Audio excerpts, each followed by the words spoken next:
پاک فضائیہ کے ہیرو ایم ایم عالم کی 9ویں برسی آج منائی جا رہی ہے۔ ایم ایم عالم نے 1965 کی پاک بھارت جنگ میں 5 بھارتی ہنٹر جنگی طیارے 1 منٹ کے اندر مار گرائے تھے۔ غیر معمولی جنگی ہوائی مہارتوں پر انہیں فالکن اور لٹل ڈریگن جیسے القابات سے نوازا گیا۔ ایم ایم عالم کو 2 مرتبہ فوجی اعزاز ستارہ جرت سے نوازا گیا۔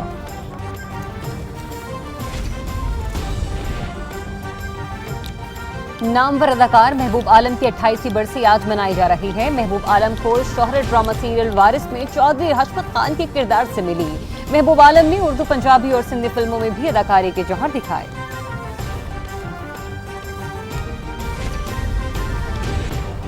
نیوزی لینڈ میں خواتین cricket world cup, West Indies نے بنگلہ دیش کو 4 رنز سے ہرا دیا۔ 141 رنز کے ہدف کے تعاقب میں بنگلہ دیش کی پوری ٹیم آخری اوور میں آؤٹ ہو گئی۔ Match P T V sports پر براہ راست دکھایا گیا۔ آسٹریلیا کے خلاف ون ڈے اور T20 سیریز کے لیے بابر اعظم کی قیادت میں قومی اسکواڈز کا اعلان۔ آصف فریدی اور محمد حارث قومی اسکواڈ کا حصہ بن گئے۔ ون ڈے میچز 29، 31 مارچ اور 2 اپریل، جبکہ T20 5 اپریل کو شیڈول ہیں۔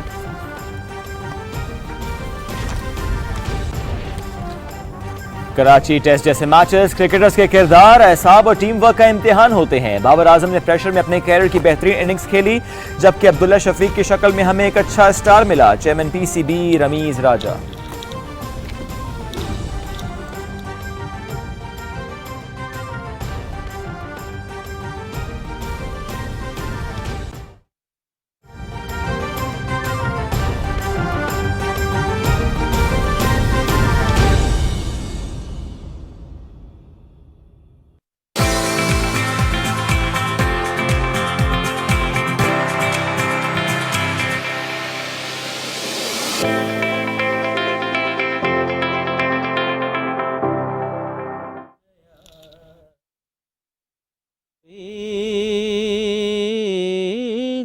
کے سانچے میں ڈھل کے آ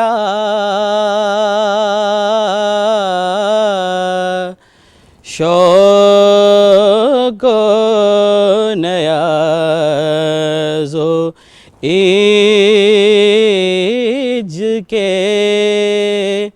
سانچے میں ڈھل کے آ یہ کوچائے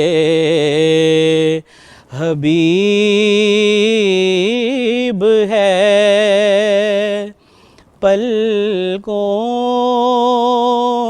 سے چل کے آ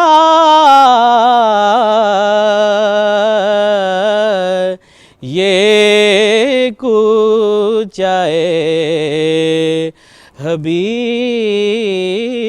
ہے امت کے اولیاء بھی ادب سے ہیں دم بخود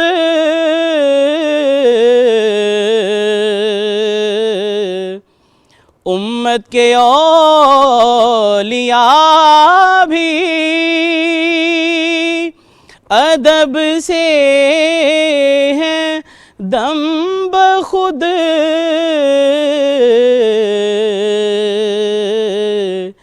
یہ بارگاہ سرور دی ہے سنبھل کے آ یہ کوچائے حبیب ہے آتا ہے تو جو شہر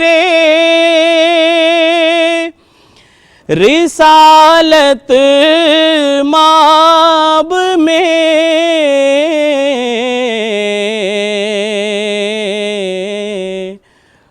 داتا ہے تو جو شہر رسالت ماب میں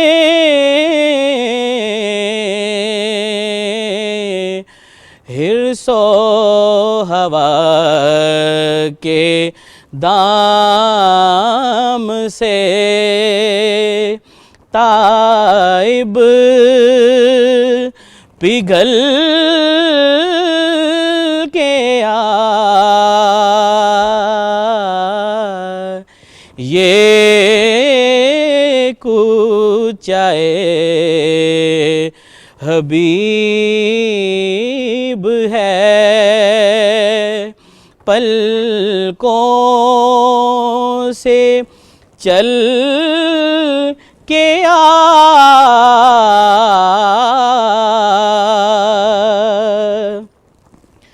ماہ عرب کے آگے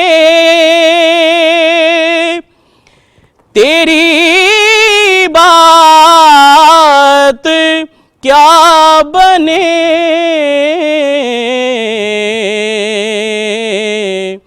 ماہ عرب کے آگے تیری بات کیا بنے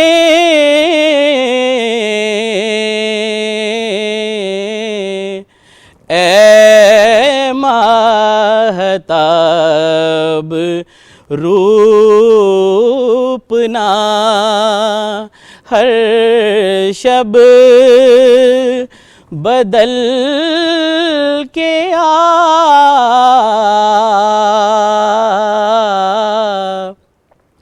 اے ماہتاب روپنا ہر شب بدل کے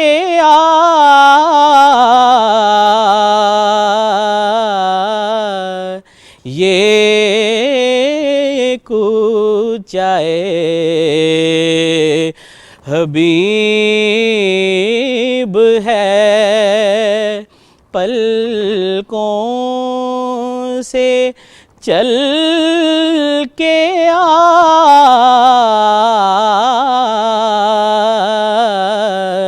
شوق و نیاز و عجز کے سانچے میں ڈل کے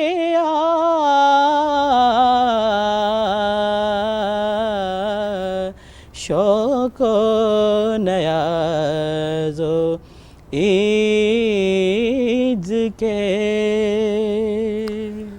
جزاک اللہ نعت کی سعادت حاصل کر رہے تھے سید ذیشان بخاری صاحب، ساتھ آج ہمارے اس پروگرام میں موجود ہیں۔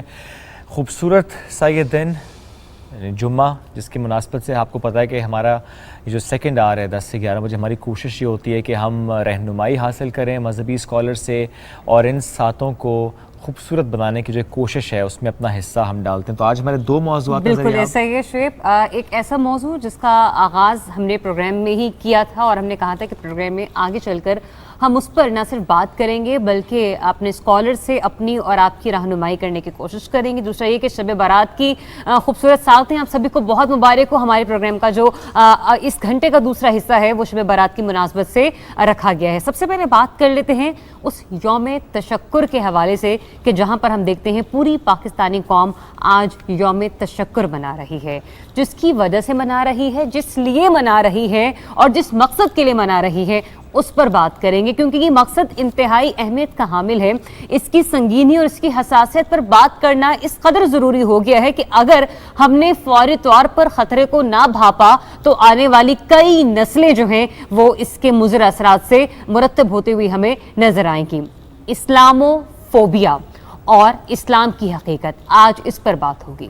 اسلام امن و سلامتی کا سرچشمہ اور انسانیت کے مابین محبت، احترام، مساوات اور رواداری کے درس کا حامل آفاقی مذہب ہے، کیونکہ پیار، محبت، امن و آشتی اور عزت و وقار کے بغیر پرامن، منصفانہ اور خوشحال معاشرے کی تشکیل کے تمام اسباب بے معنی اور بے تاثیر تصور کیے جاتے ہیں۔ جس مذہب کے نام کی لغوی معنی ہی امن ہو اور جنگوں کا وہ حامی پھر کیسے ہو سکتا ہے، یہ ایک سوالیہ نشان بالکل، ہے۔ قرآن مجید میں صاف الفاظ میں لکھا ہے کہ مذہب کے معاملے میں کوئی زبردستی نہیں ہے۔ تو یہ ہمارا ایک موضوع ہے، اسلاموفوبیا، اور اس کے علاوہ آج ہم بات فضیلت بھری، رحمت بھری رات کا بھی کریں گے، جب اللہ کی رحمت بارش کی مانند برستی ہے، اور ایسے میں اگر کوئی فیض یاب نہ ہو، کتنا بدبخت، کتنا بد نصیب ہوگا کہ اللہ کی رحمت بارش کی طرح برس رہی اور ہم اس میں سے ایک قطرہ نہ لے سکیں، ایک قطرہ نہ پا سکیں، فیض حاصل نہ کر سکیں، بخشش نہ کرا سکیں۔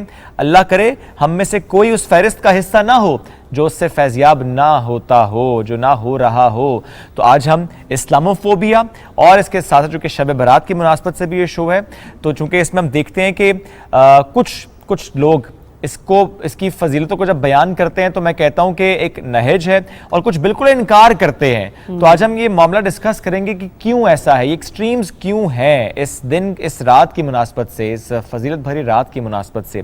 لیکن اس سے پہلے کہ شب برات، ہم چونکہ اسلاموفوبیا پہ آج پروگرام کا آغاز بھی کیا تھا، آج یوم تشکر کے طور پر منایا جا رہا ہے، تو اسلاموفوبیا پر پہلے بات کرتے ہیں۔ ہمیں جوائن کیا ہے دبئی سے شیخ مفتی توقیر صاحب نے، مذہبی اسکالر ہیں۔ سر بہت شکریہ آپ کے وقت کا۔ سر سب سے پہلے جاننا آپ سے یہ چاہتے ہیں کہ کسی مذہب کی جو لا تعلقی کا سفر ہے، میں بالخصوص اسلام کی بات کر رہا ہوں، اسلام سے لا تعلقی کا جو ایک سفر ہے ویسٹ میں جس طرح طے ہوا وہ تو ہم نے دیکھا، لیکن سر یہ سفر لا تعلقی سے نفرت میں کب تبدیل ہو گیا؟ ایسا کیا معاملہ ہوا کہ لا تعلقی سے یہ معاملہ نفرت کی طرف چلا گیا کہ اسلاموفوبیا، یعنی اتنی نفرت اسلام سے، اتنی نفرت اس مذہب سے جو درس ہی صرف امن کا دیتا ہے؟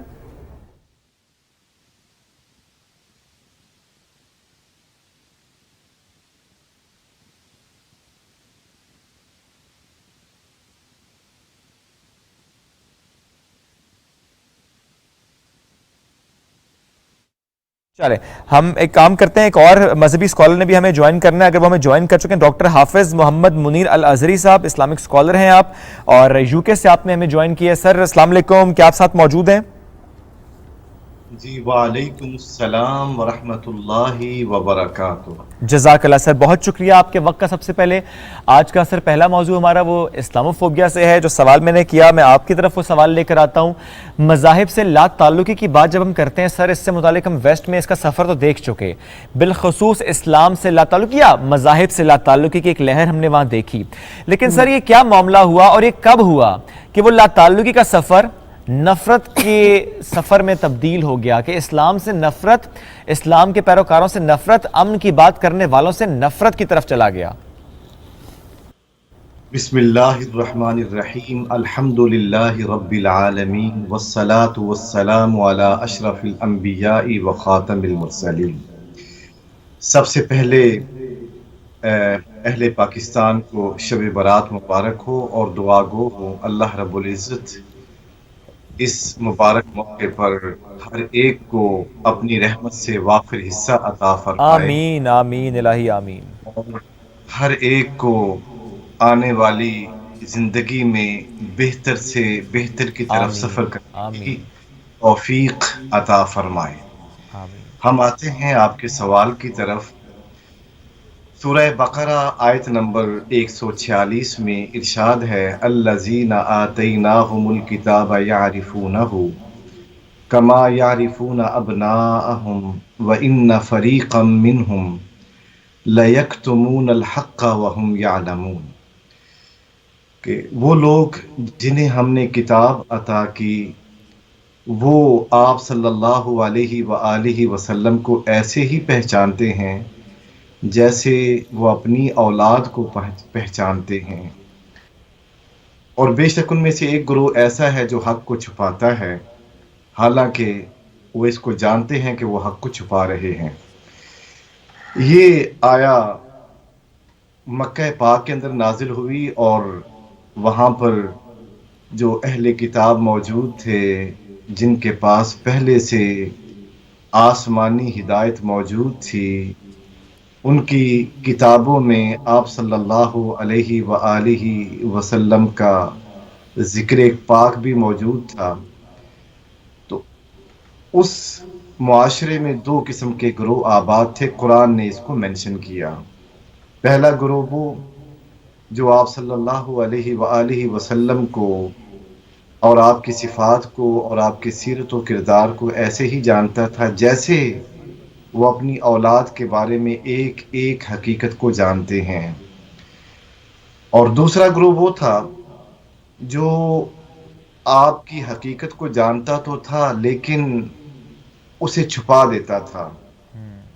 گویا کہ دو قسم کے گروہ ہمارے سامنے آ گئے، ایک وہ جو حقیقت کو جانتے ہیں، اسلام کی حقیقت کو، رسول کریم صلی اللہ علیہ وآلہ وسلم کی حقیقت کو جانتے ہیں اور اسے دوسرے لوگوں کے سامنے کھول کر بیان کرتے ہیں، اور اس حقیقت کے اظہار میں کسی قسم کے بخل کا اظہار بھی نہیں کرتے۔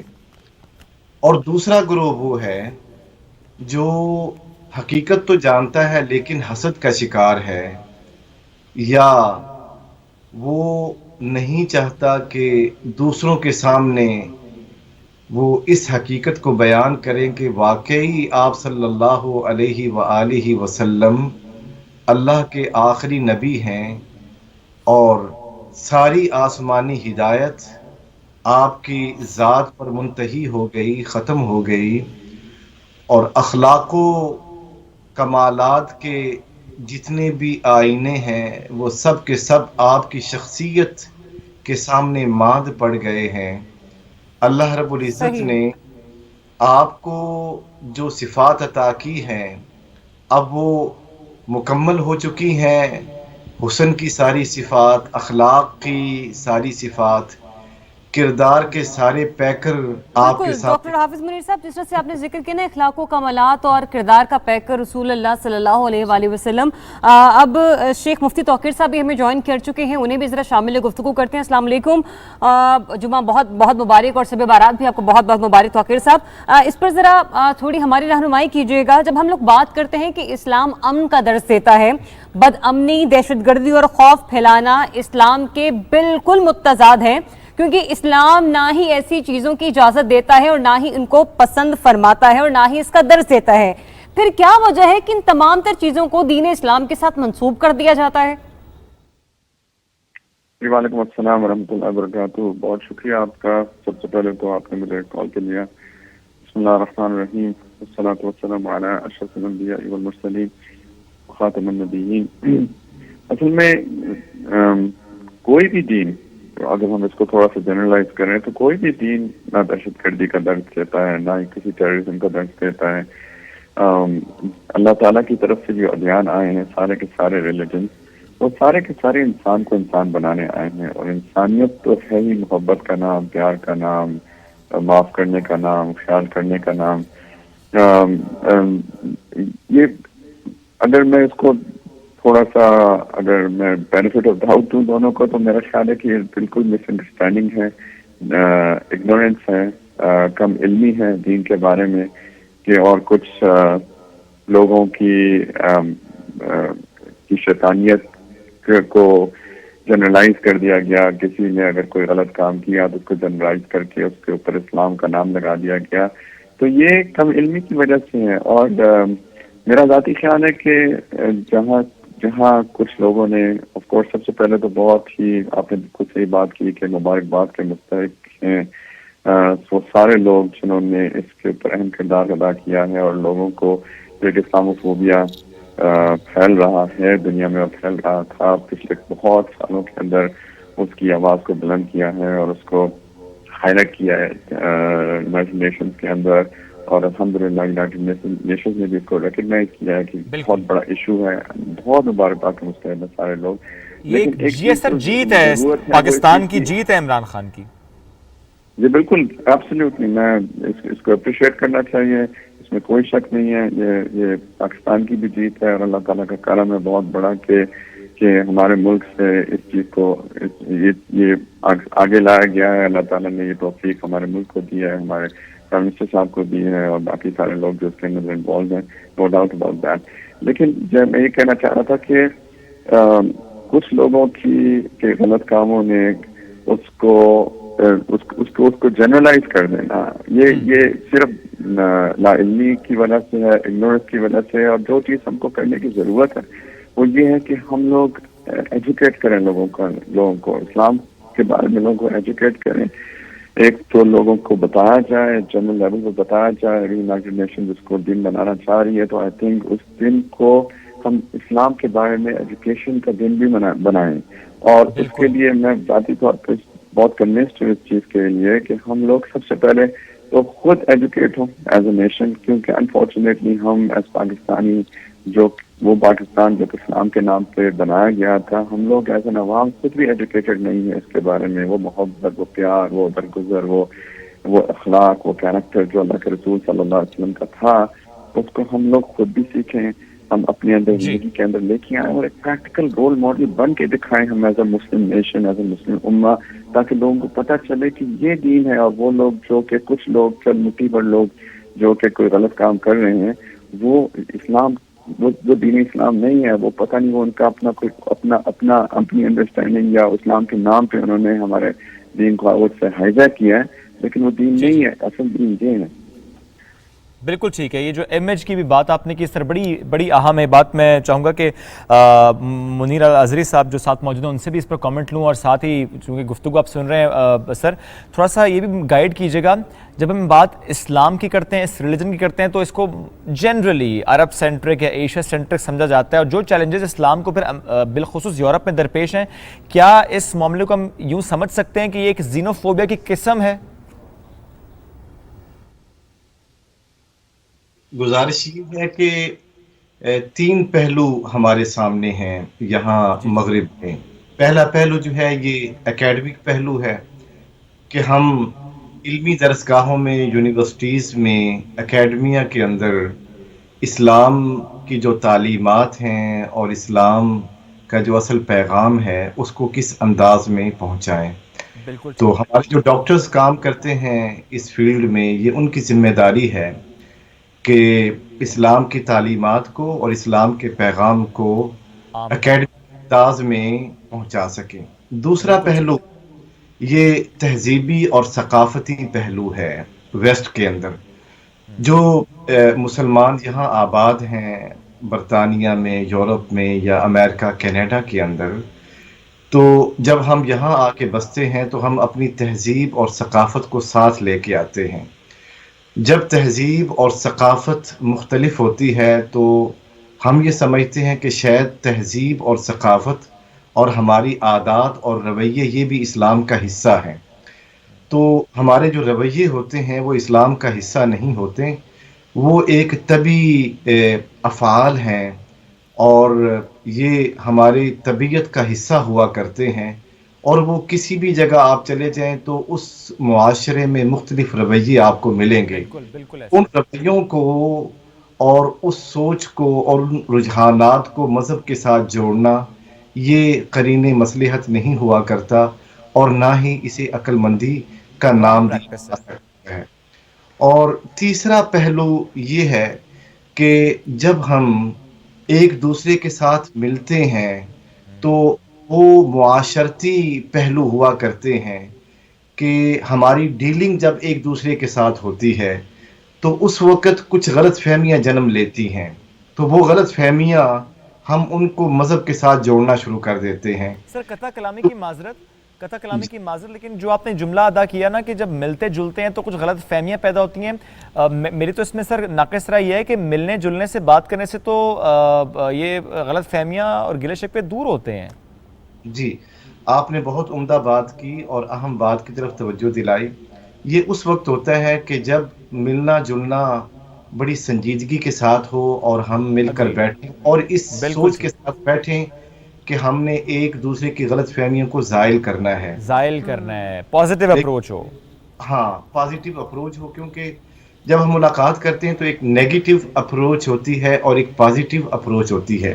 اس لیے آپ دیکھیں گے کہ جو اورینٹلسٹ ہیں مستشرقین، ان میں بھی 2 قسم کے گروپ ہمیں ملتے ہیں. ایک وہ گروہ ہے جو برملا اظہار کرتا ہے کہ اسلام ایک سچا دین ہے اور اس کے ماننے والے انتہائی خوبصورت لوگ ہیں، امن پسند لوگ ہیں، محبتوں کو پھیلانے والے لوگ ہیں. لیکن دوسرا گروہ اس کے ساتھ ہمیں وہ بھی نظر آتا ہے کہ جو ہر جگہ یہ اتہام بازی کرتا ہے اور وہ کوشش کرتا ہے کہ جہاں کہیں انہیں موقع ملے تو وہ بری عادات کو اور وہ رویے جن کا اسلام کے ساتھ کسی قسم کا کوئی تعلق نہیں ہے ان کو مذہب کے ساتھ جوڑنے کی کوشش کرتے ہیں. تو ہمیں یہ کرنا ہے کہ جب ہم کہیں بھی بیٹھیں کہیں بھی ملیں تو شعوری طور پر ہمارا یہ مقصد ہونا چاہیے کہ مذہب کے معاملے میں جو ان کی غلط فہمیاں ہیں ہم ان کو زائل کریں.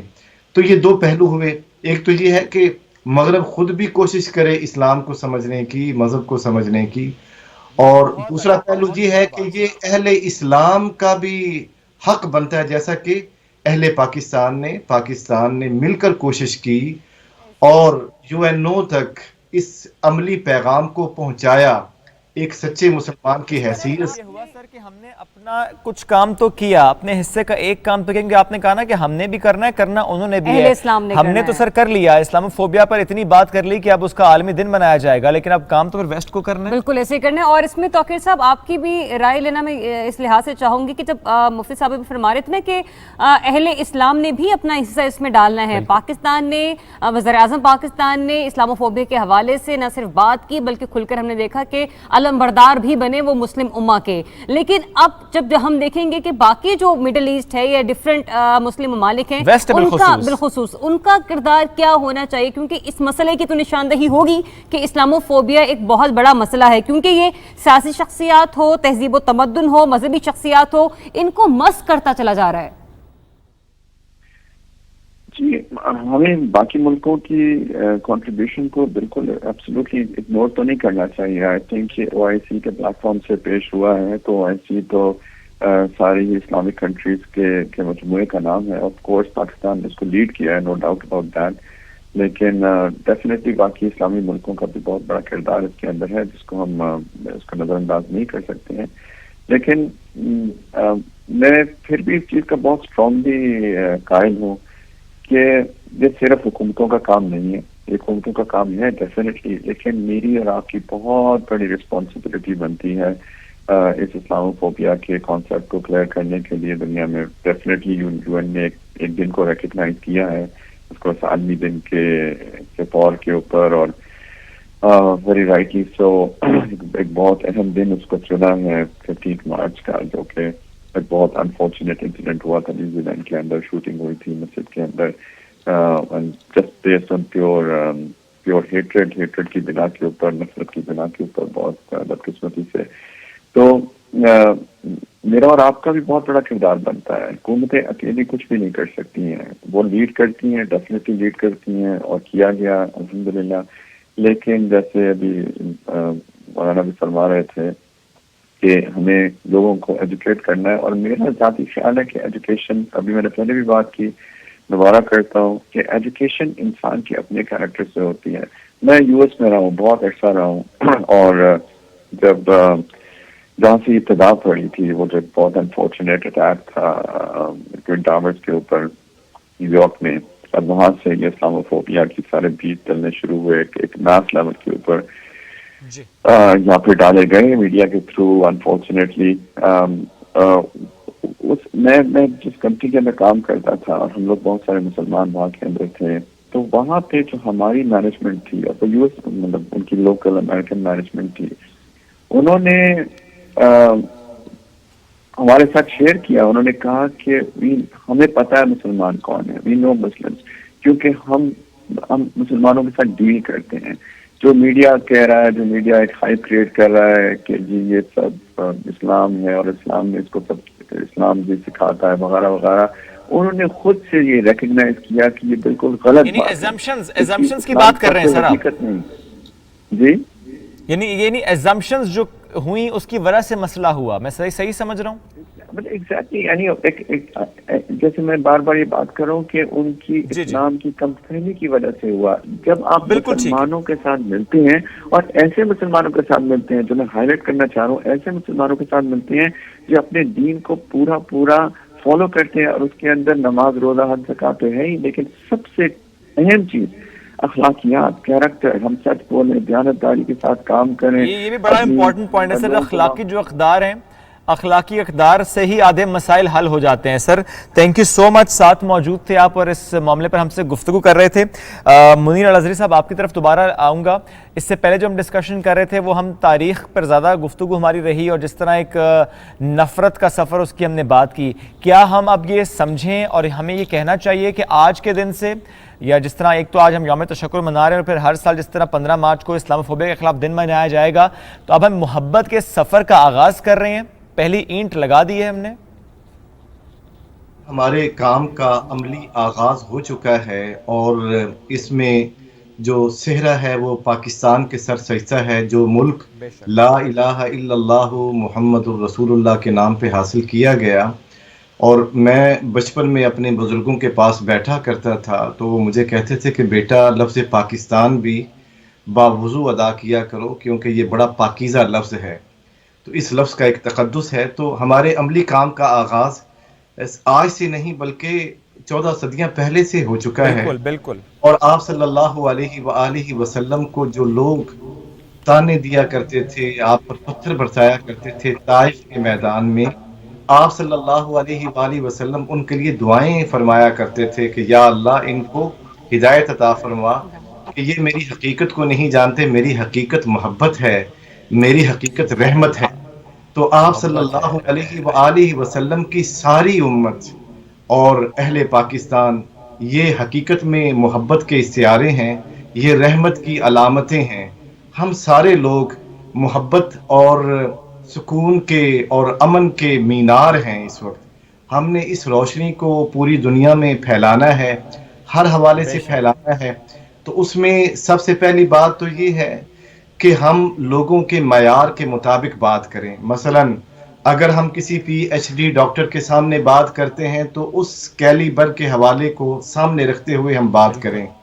اگر ہم کسی مڈل لیول کے حوالے سے بات کر رہے ہیں، کوئی ہمارے سامنے ایسا طبقہ بیٹھا ہے، تو ہم اس کی مینٹیلٹی کو سامنے رکھ کے بات کریں. اس لیول پر بات کریں. بالکل درست. اگر ہم لوکل لیول پہ بات کرتے ہیں تو پھر اس کا خیال کریں. جیسا کہ ہمارے احباب جب یو این او کے اندر جاتے ہیں، ہماری حکومت جاتی ہے تو وہ اس لینگویج کو استعمال کرتی ہے، اس ایکسنٹ کو استعمال کرتی ہے، اس ڈائلیکٹ کو استعمال کرتی ہے جو انٹرنیشنل لیول کے اوپر ہمیں مطلوب ہے کہ ہم اس کو استعمال کریں. ان ٹرمز کو استعمال کرتی ہے. کیوں؟ تاکہ ہمارا پیغام جو ہے، جو ہم چاہتے ہیں کہ پوری دنیا تک پہنچے، ہم پہنچاتے ہیں. تو ہمیں اپنی یونیورسٹیز، اپنے علمی اداروں میں اور اپنی نئی جنریشن کو سمجھانا ہے کہ ہم نے کیسے بات کرنی ہے، اپنا پیغام کیسے پہنچانا ہے اور ہمارے اخلاقی اقدار کیا ہیں. ہماری اخلاقی اقدار کیا ہیں، پیغام کیسے پہنچانا ہے، یہ بہت اہم آپ نے بات کی ہے سر. بہت شکریہ. چونکہ وقت کم تھا ورنہ اس پر میں اور گفتگو بھی آپ سے کرتے، پر پھر کہوں گا کہ آپ نے وقت اور اس اہم موضوع پر آج کے دن ہم سے گفتگو کی. ڈاکٹر حافظ محمد منیر الازہری صاحب بہت شکریہ. ایک چھوٹی سی بریک لیں گے ناظرین. جب بریک سے واپس آئیں گے تو پھر جس طرح ہم نے پہلے اناؤنس کیا تھا کہ اسلام فوبیا کے علاوہ ہمیں آج بات کرنی ہے رحمتوں بھری رات کی، شب برات کی. کیا فضیلت ہے اس کی، کیا عبادات کا کہا گیا، کس طرح دعا کا کیا گیا، طریقہ کیا ہے، سلیقہ کیا ہے، اس پر کریں گے بات بریک کے بعد.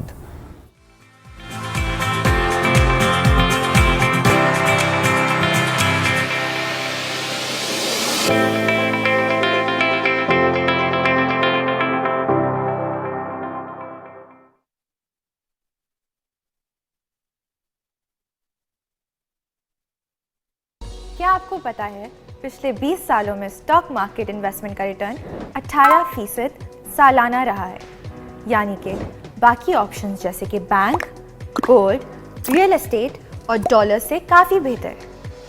اب آپ KSB کی K-Trade ایپ سے گھر بیٹھے ڈائریکٹ انویسٹمنٹ کر سکتے ہیں. اکاؤنٹ اوپن کرنے کے لیے www.ksb.com پر جائیں اور اوپن اکاؤنٹ پہ کلک کریں. آن لائن فارم میں ڈیٹیلز جیسے کہ نام، ایڈریس، ای میل اور KYC ڈاکیومنٹس جیسے کہ NIC کی کاپی، پروف آف فنڈز اور بینک سٹیٹمنٹ اپلوڈ کریں. اب بس K-Trade اکاؤنٹ میں پیسے ٹرانسفر کریں اور اسٹاک مارکیٹ میں پاکستان کی بیسٹ کمپنیز میں بآسانی انویسٹ کریں. K-Trade، اب انویسٹمنٹ کرے ہر کوئی.